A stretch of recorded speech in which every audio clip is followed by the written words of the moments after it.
Hello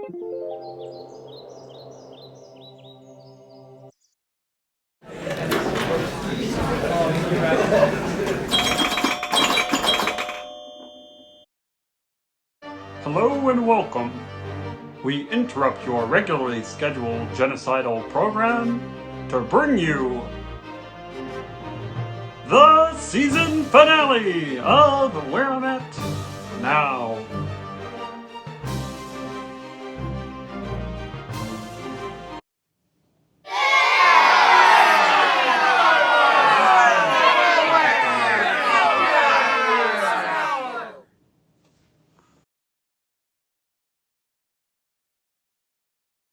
I want to start this video with a question. If I had a time machine and dropped you in Germany in 1932, what would you do? Would you join the ranks of those trying to kill Hitler? Would you protest Nazi schools and Nazi rallies? Would you try to warn people to run? Or would you just get out and protect yourself and find a beach in Costa Rica or Hawaii to sit on and enjoy the short life you have? Now, this isn't 1932. This isn't Nazi Germany. But this is an institution that is supporting genocide and enabling the silence and, by extension, the harm of queer kids. And so I will protest, among other things. This is what I have chosen to do with my short time here. And if you're watching this, I did it. Or I'm doing it. I went through with it. Holy shit. Wow. I'm kind of terrified recording this. It's scary and yet exciting. It really feels like I'm living my values. And so on that note, this phase and much of the podcast has discussed the concept of privilege. And here I am, using my position of privilege, my position of power as a white-passing Syrian Jewish former jet-set person who has freed themselves from the reliance on the community. And so I can use that position of power to agitate, to educate, and to organize. I remember when I was first cooking this all up and debating whether, this whole podcast, and debating whether to come out or not regarding my transness and my own trans identity. What pushed me forward was the idea that my silence about my internal experience was not just hurting me, but hurting others. By not speaking out about who I was, I robbed others of the opportunity to speak out themselves and unconsciously enabled the deadly silence that haunts transgender and LGBTQIA+ folks who come from conservative, don't say gay backgrounds and or otherwise. I don't blame myself for not speaking. It's terrifying, it's scary, and required deprogramming of years of anti-gay brainwash, and among other things, put many of my relationships at risk. I knew all this going in, and yet I also knew I could survive the blow, that I would be okay, and on the other side, I would be freer and free others in the process. And so here I am today, as you're watching this, standing outside Yeshiva of Flatbush High School, refusing to stay hidden as my queer brothers and sisters suffer.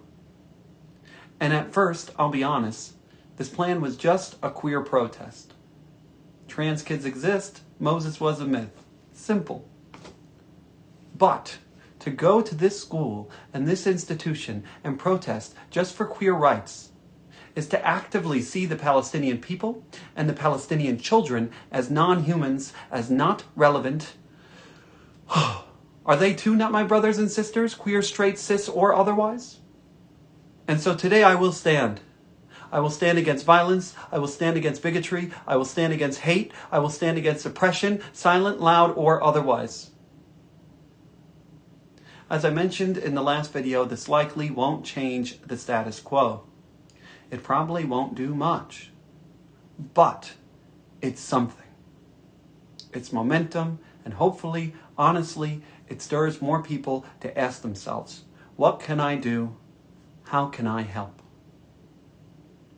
In my work with humans experiencing addiction and schizophrenia, I found all too often people gave up on them before trying everything.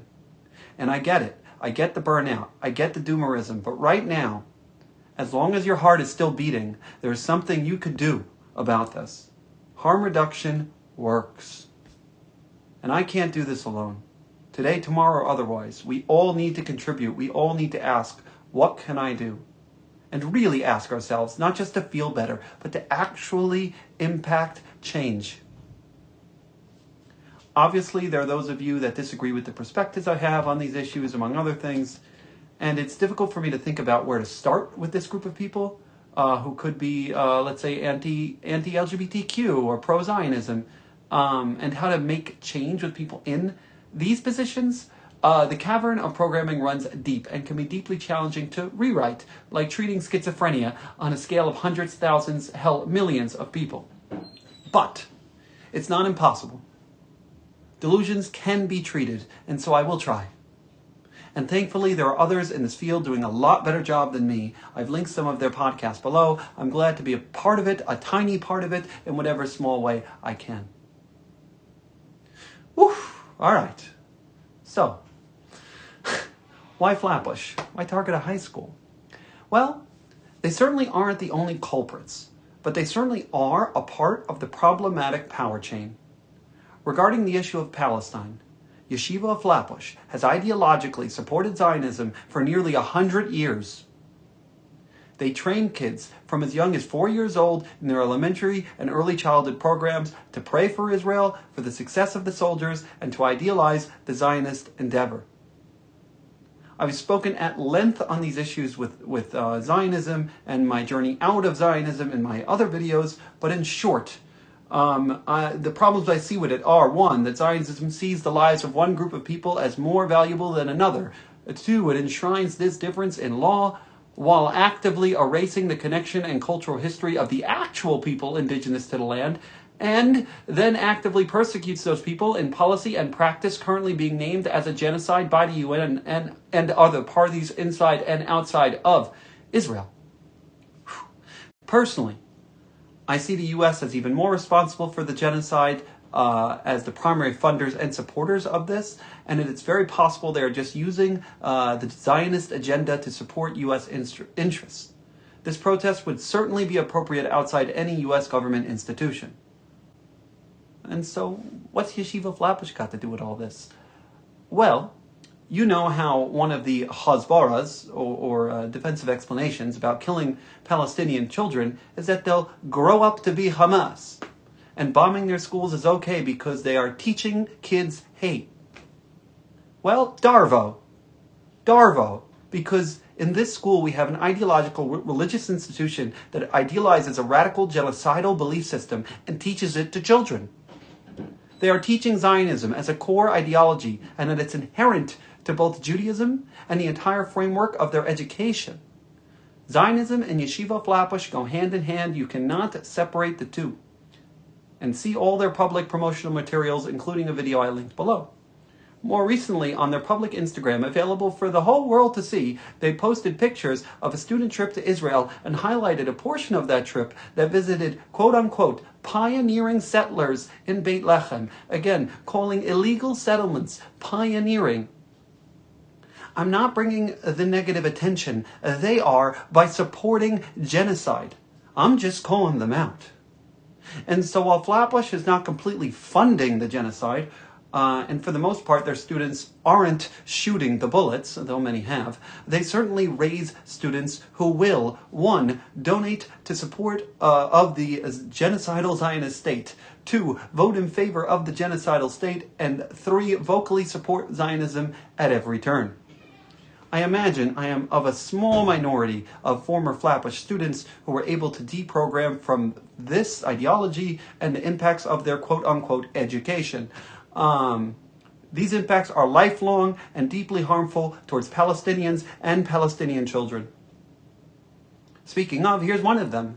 Zahir Nasser Shamia, 16 years old, shot and ran over with a tank last week during our so-called ceasefire for the crime of crossing an imaginary yellow line. When I was 16, the only imaginary yellow line I worried about crossing was the first down marker, not the genocidal IDF.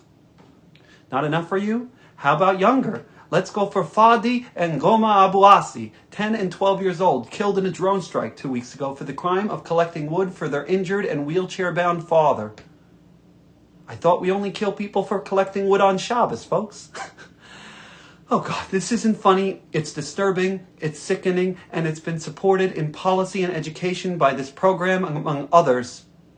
They certainly aren't the only problematic educational institution here. Many other modern Orthodox schools across the country and across the city share the same policies as do synagogues and Zionist churches and a host of U.S. government institutions.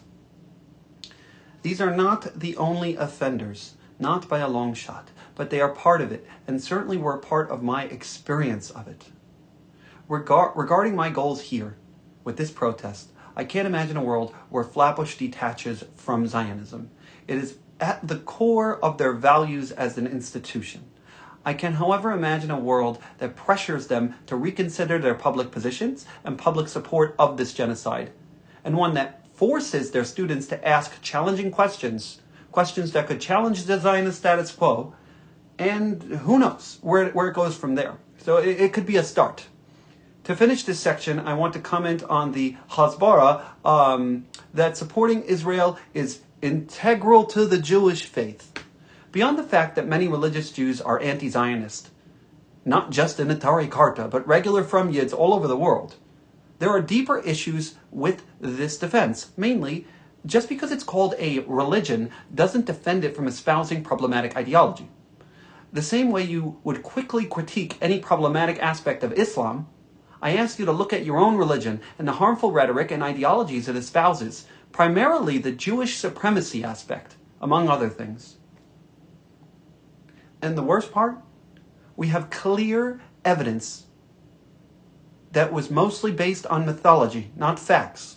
Moses was likely a myth, folks.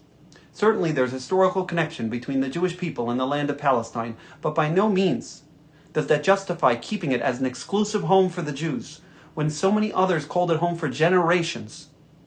And so, if you think about it, Zionism is a religious genocidal ideology, plain and simple. The kind of thing you would espouse to protest yourself, would it not? Apparently, religious genocide in schools is enough for the IDF to send some missiles towards it. I'm just here doing a silent protest. And so, yeah, even more, this institution really emphasizes Holocaust studies, like embedded in its DNA is the remembrance of the Holocaust. When I was a senior, they took me to Poland to visit a mass child gravesite, and I'll never forget it. And yet, how do you not see the parallels here? How do you treat the Holocaust like it was unique or special? Folks, genocide has happened before the Holocaust and continues to happen after it, and is currently being committed by a country and ideology Flatbush staunchly supports. What happened to never again? Or was that just for the Jewish people? For those that say I am threatening a school and children at a time where anti-Semitism is already on the rise, folks, first off, the anti-Semitism claims are way overblown. Anti-Zionism is not anti-Semitism, and all too often justified and righteous protests of genocide are deemed anti-Semitic to prevent their legitimacy. This is a gross, gross misuse of the term meant to combat oppression and not enable it. And the fear you're feeling of anti-Semitism pales in comparison to the actual fear of Palestinians living daily with the threat of an Israeli army breathing down their backs, cornering them in, shelling them with bombs. God, bombs that are proudly funded and supported by the weight of the U.S. empire. I mean, seriously, would you be more scared as a Jew or as a Palestinian right now? As a Jew or a trans person? How about a Jew or a migrant in the U.S. of dubious legal status? Certainly, you can be both. You can be all of the above. I see you over there, trans-Palestinian migrant. And no, this isn't the trauma Olympics. It's meant to acknowledge that the hate you receive or perceive to receive as a Jew is nothing in comparison to the active and real threats facing these other groups, particularly one being genocided, while you dance, pray, and celebrate in support of the government doing this. And God, for you liberal Zionists out there, this isn't just on Netanyahu. This is a system of hate and violence. There is no safe middle ground here when you are arguing for a state that prioritizes one ethnic group of people over another and implements that priority in law. And I'm looking right at you, Brad Lander, Bernie Sanders, and whoever else supports these hypocritical positions. And whoever endorses these people. I see you, Zohran. This is not cool. This is not okay. Leaving in Zionist billionaire police commissioner Jessica Tisch, not challenging staunch Zionist supporter Hakeem Jeffries, and now supporting an open liberal Zionist in Brad Lander. The hypocrisy runs deep. Protecting New Yorkers and not considering the lives of those around the world is a deeply violent act. Even the Nazis had good social policies and social support systems for the Nazis. For me, the only answer is the model in South Africa in terms of how they moved on from apartheid. That is one state, one vote, hopefully with additional reparations, treating all people as equal and deserving of humanity. Anything else deeply erases the harm, the pain, and even threatens continuing it. And so, yeah, on the last point about the Nazis having good social support systems for Nazis, this is complex. But for me, if the only thing I changed with my protest was achieving LGBTQIA plus freedom for Flatbush students, that would not be enough. I mean, from a harm reduction standpoint, it's a major life-saving win. And I'll elaborate more on that below. But for queer kids in Flatbush to be safe, while queer kids, and all kids for that matter, are being genocided in Palestine, I mean, what kind of a hypocrisy is that? If you only support freedom for one kind of person, that is a dangerous favoritism. The kind that goes into TERF ideologies, anti-trans yet pro-gay positions, many times, of course, espoused by first world white cis gay men, America First and anti-immigration policies, and even in supposedly leftist communes, the decisions to implement discriminatory policies that systemically prevent minority members from joining in the name of keeping the community supported. It certainly is prevalent in the Syrian Jewish community. It's one thing to prioritize those around you, certainly help those around you, yes. But when it comes at the cost of others, I mean, come on. That's not just supporting your people. That's supremacy, violent supremacy. And so with that in mind, I will still support trans people because that's what I'm here to do. And the two don't have to be mutually exclusive. And so I'm here to say, yes, trans kids exist. God, here's a picture of a trans kid who was in Flatbush. Hey, it's me. Yep. Folks, I was a trans kid in Flatbush. Oh, come on. There's not a lot of trans kids, and we don't hate. Don't say that. Certainly the prevalence of verbalized homophobia was relatively light. Not non-existent, but light. This harm is worse than the words...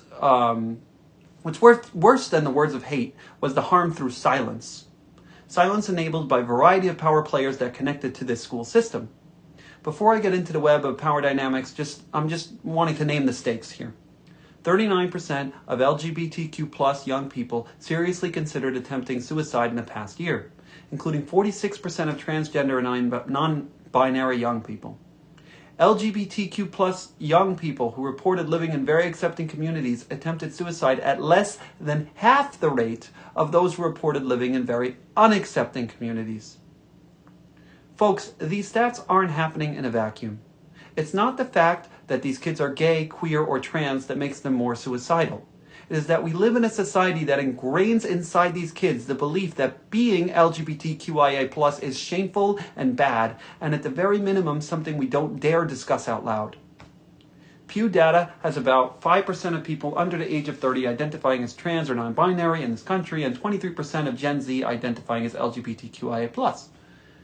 In a grade of 120 Flatbush kids, that's give or take, if the stats align, 6 trans kids per grade and about 28 LGBTQ+ per grade each year. It might not seem like a lot, but each one of those kids is a life. It's a world. And what does it cost to support them? Seriously. To just provide some education. Perhaps it could sound like this. Hey kids, you may have these feelings. It's totally normal. If they come up, feel free to talk to the school counselor about it, or we can anonymously connect you with resources that could be helpful. We're here for you. Like that simple, could literally save lives. I'm personally lucky I survived as I did without any queer health education. Really lucky. And see my American Pie video for just how lucky. This doesn't fall solely on schools, but certainly schools are in position to educate, and honestly should be required to, for the health and safety of these youth. It could be the most important thing they learn in school. Of course, this isn't a public school. They are privately funded for the most part. Yeshiva Flatbush doesn't even have sex ed. And they'll defend that on religious grounds. But folks, what happened to pikuach nefesh? Literally, safety of human beings, harm reduction. There are complex religious answers to these situations, but certainly in any belief system there is room here for more compassion and awareness for a group that is severely at risk. Not because they are LGBTQ+, but because they are LGBTQ+ and exist inside of the system and systems like it. There are those that would argue I should A, not be combining the issues of Palestinian rights and queer rights as to not scare off the queer kids, and B, that I could make more impact either working within the school or with other Jewish queer organizations like Eshel or JQY. For the first argument, see my explanation earlier. Freedom for one and not another is freedom for none. The IDF doesn't check if they're LGBTQ+ status before murdering Palestinians. Certainly you don't have to support Palestine to get support as queer youth. I'm here for you no matter what, whatever you believe in. But just know, I won't be here for just you. I'm here for everyone, and everyone includes Palestinians. Regarding the second issue about working with and within the systems currently in place, it's complex but also not. These groups have not made any measurable dents in this horrific system of harm, and that is not to say that they aren't helpful. Hell, I hope my protest encourages people to reach out to these groups like Eshel and JQY for support. They are vital, and so is a protest like this. They cannot act alone or in a vacuum. Without more action, these organizations can actually act as enablers. They make it look like we're doing something about it. When queer kids are at risk daily, every day, every single day they experience systemic harm in this building and buildings like it, and inside this community and communities like it. Okay, so a word on the power players who can make change here. I'll list it in no particular order. Remember, this is a private school funded by the parents and donors. So we have, of course, the parents and donors, administration, guidance counselors and school therapists, the SAFE Foundation, teachers, federal and state government, students, and alumni. Each one of these players has motivation not to act and to not be in favor of LGBTQ+ education. If a parent speaks out, they risk being ostracized, having their kids targeted, and having their children's potential marriage options threatened and their own businesses threatened if they currently work with other community members. Of course, the administration risks being boycotted by the parents and on an individual level being fired, along with potential cognitive dissonance of ideological beliefs. Now, the guidance counselors and therapists would be also risking their jobs and potential for jobs in any Orthodox community organizations, along with losing relationships with their other active clients and may have the same potential ideological conflict regarding their own religious beliefs. The SAFE Foundation, too, would be in trouble for sticking up for queer folks. This is an organization that provides some semblance of mental health ed for these students, typically aimed at substance abuse prevention, among other things. And in my opinion, it's in a prime position to educate on these issues and would certainly prevent potential substance abuse and self-harm with the inclusion of LGBTQ+ education. But also risks the same things of the above groups, including being fired or not continued by the Orthodox schools, losing donors, and having individual teachers or members fired for sticking up for queer rights. And now the teachers, specifically the secular history teachers, too could help. They could teach about biblical criticism or LGBTQ+ history, which could be life-saving for folks who believe that LGBTQ+ identities are bad and shameful based on the supposed tenets of the religion. And yet if the teachers say anything on these topics, they too are at risk of being fired. The U.S. government or any politician at the federal and state level could withhold whatever subsidies or legal allowances they give this institution if they do not comply with health education. But that risks whoever is brave enough to implement it losing funding, votes, and party support, and with our current Supreme Court and White House would likely be shut down. And so who's left to help? The students themselves, but they risk being expelled, ostracized, bullied, getting in trouble with their parents, and bringing shame upon their families, and risking them and their siblings' marriage opportunities. And this is not for coming out. This would just be for supporting queer rights. And then the alumni, who are basically our future or current parents and risk the same things, albeit they are safer if they do not plan to send their kids to the school or participate in the Syrian Jewish community, hence me, alumni over here. And I'm here because these systemic threats don't impact me as harshly. I can be here. It's my privilege. Certainly, emotionally and professionally, there are risks I am taking on being here right now, and yet I'm here facing my own fears and taking these risks on because I'm deeply aware that these systemic threats maintain the silence and inaction and harm. And who suffers while everyone else focuses on protecting their own asses? The LGBTQ plus kids basically left cold and alone as a casualty of the system. Death by 1,000 cuts. Everyone responsible, no innocence. Self-harm, particularly for LGBTQ plus kids, is the internalization of mountains of systemic violence. Violence through the silence. In the silence is deafening and deadly. And so we're left waiting for these kids to be brave enough or desperate enough to come out, and or worse, the potential results of this continued silence are and have been horrific. And so could I have got a job with a safe organization, stayed quiet, and worked my way up to slowly implement this stuff? Maybe. I could have positioned myself as a safe teacher in Flatbush with my doctorate in clinical psychology. It's not far-fetched. Perhaps even a secretly affirming and supportive school psychologist who kept it on the DL. But that's not enough. That doesn't change the system. It actually helps the status quo and those in power, and maybe, with an exception of the few lucky kids in front of you, keeps what is going on.